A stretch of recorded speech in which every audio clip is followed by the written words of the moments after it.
Chapter 18. His Mark. As we were walking down the end of the wharf toward the ship, Queequeg carrying his harpoon, Captain Peleg in his gruff voice loudly hailed us from his wigwam, saying that he had not suspected my friend was a cannibal, and furthermore announcing that he would let no cannibals on board that craft, unless they previously produced their papers. "What do you mean by that, Captain Peleg?" said I, now jumping on the bulwarks and leaving my comrade standing on the wharf. "I mean," he replied, "he must show his papers." "Yes," said Captain Bildad in his hollow voice, sticking his head from behind Peleg's out of the wigwam. "He must show that he's converted. Son of darkness," he added, turning to Queequeg. "Art thou at present in communion with any Christian church?" "Why," said I, "he's a member of the First Congregational Church." Here be it said that many tattooed savages sailing in Nantucket ships at last come to be converted into the churches. "First Congregational Church?" cried Bildad. "What? That worships in Deacon Deuteronomy, Coleman's meeting house." And so saying, taking out his spectacles, he rubbed them with his great yellow bandana handkerchief, and putting them on very carefully, came out of the wigwam, and leaning stiffly over the bulwarks, took a good long look at Queequeg. "How long hath he been a member?" he then said, turning to me.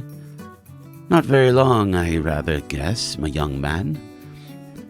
"No," said Peleg, "and he hasn't been baptized right either, or it would have been washed some of that devil's blue off his face."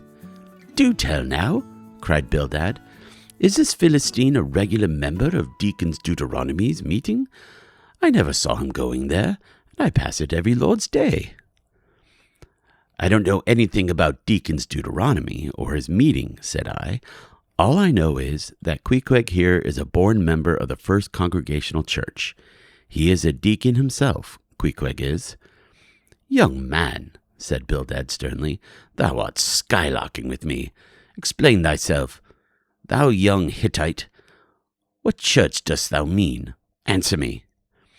Finding myself thus hard pushed, I replied, "I mean, sir, the same ancient Catholic church to which you and I, and Captain Peleg there, and Queequeg here, and all of us, and every mother, son, and soul of us belong, the great and everlasting first congregation of this whole worshipping world.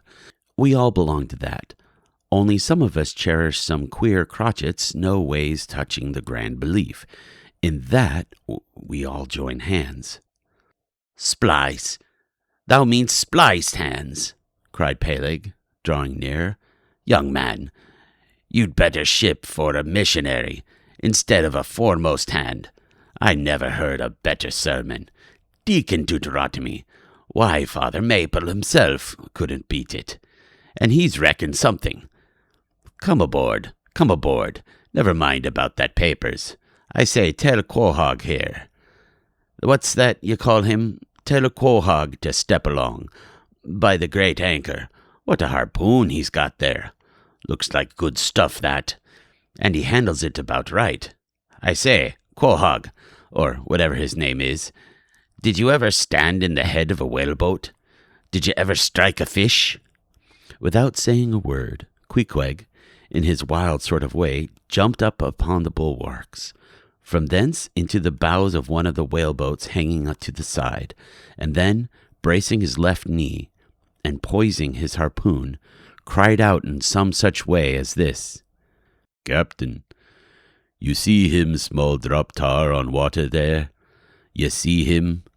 Well, s'pose him one whale eye. Well den." And taking sharp aim at it, he darted the iron right over Bildad's broad brim, cleaning across the ship's decks, and struck the glistening tar spot out of sight. "Now," said Queequeg, quietly hauling in the line, "s'pose he him whaley eye. Why, dat whale dead." "Quick, Bildad," said Peleg, his partner, who, aghast at the close vicinity of the flying harpoon, had retracted toward the cabin gangway. "Quick, I say you, Bildad, and get the ship's papers. We must have Hedgehog there, Quahog, in one of our boats. Look ye, Quahog, we'll give ye the 19th lay, and that's more than ever was given harpooneer yet out of Nantucket." So down we went into the cabin, and to my great joy, Queequeg was soon enrolled among the same ship's company to which I myself belonged. When all preliminaries were over, and Peleg had got everything ready for signing, he turned to me and said, "I guess Quahog there don't know how to write, does he? I say, Quahog, blast ye, dost thou sign thy name or make thy mark?" But at this question, Queequeg, who had twice or thrice been taken part in similar ceremonies, looked no ways abashed, but taking the offered pen, copied upon the paper in the proper place an exact counterpart of the queer round figure which was tattooed upon his arm, so that though Captain Peleg's obstinate mistake touching his appellative, it stood something like this: Quahog, his mark. Meanwhile, Captain Bildad sat earnestly and steadfastly eyeing Queequeg, and at last, rising solemnly and fumbling in the huge pockets of his broad-skirted drab coat, took out a bundle of tracts, and selecting one entitled "The Latter Day Coming," or "No Time to Lose," placed it in Queequeg's hands, and then, grasping them in the book with both his, looked earnestly into his eyes and said, "Son of darkness, I must do my duty by thee. I am part owner of this ship, and feel concerned for the souls of all its crew. If thou still clingest to thy pagan ways, which I sadly fear, I beseech thee, remain not for aye a bailiff bondsman. Spurn the idle bell, and the hideous dragon. Turn out the wrath to come. Mind thine eye, I say. Oh, goodness gracious, steer clear of the fiery pit." Something of the salt sea yet lingered in old Bildad's language, heterogeneously mixed with scriptural and domestic phrases. Avast there, Bildad! Avast now, spoiling our harpooneer!" cried Peleg. "Pious harpooneers never make good voyages. It takes the shark out of 'em. No harpooneer is worth a straw who ain't pretty sharkfish. There was young Nat Swain, once the bravest boat-header out of all Nantucket and the Vineyard. He joined the meeting, and never came to good. He got so frightened from the plaguey soul that he shrinked and cheered away from whales, for fear of afterclaps, in case he got stove and went to Davy Jones." Peleg, said Bildad, lifting his eye and hands, "thou myself, as I myself, hast seen many a perilous time. Thou knowest, Peleg, when it is to have the fear of death. How, then, canst thou prate in this ungodly guise? Thou beliest thine own heart. Peleg, tell me, when this same Pequod here had her 3 masts overboard in that typhoon on Japan, that same voyage when thou went mate with Captain Ahab, didst thou not think of death and the judgment then?" Hear him now," cried Peleg, marching across the cabin and thrusting his hands far down into his pockets. "Hear him, all of ye. Think of that. When every moment we thought the ship would sink, death and the judgment then. What?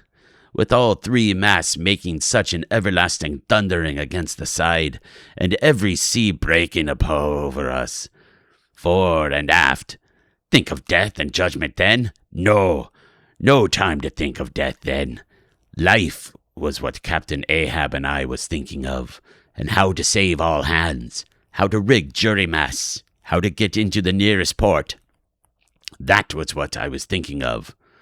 Bildad said no more, but buttoning up his coat, stalked on deck, where we followed him. There he stood, very quietly overlooking some sailmakers who were mending a topsail in the waist. Now and then he stooped to pick up a patch, or save an end of tarred twine, which otherwise might have been wasted.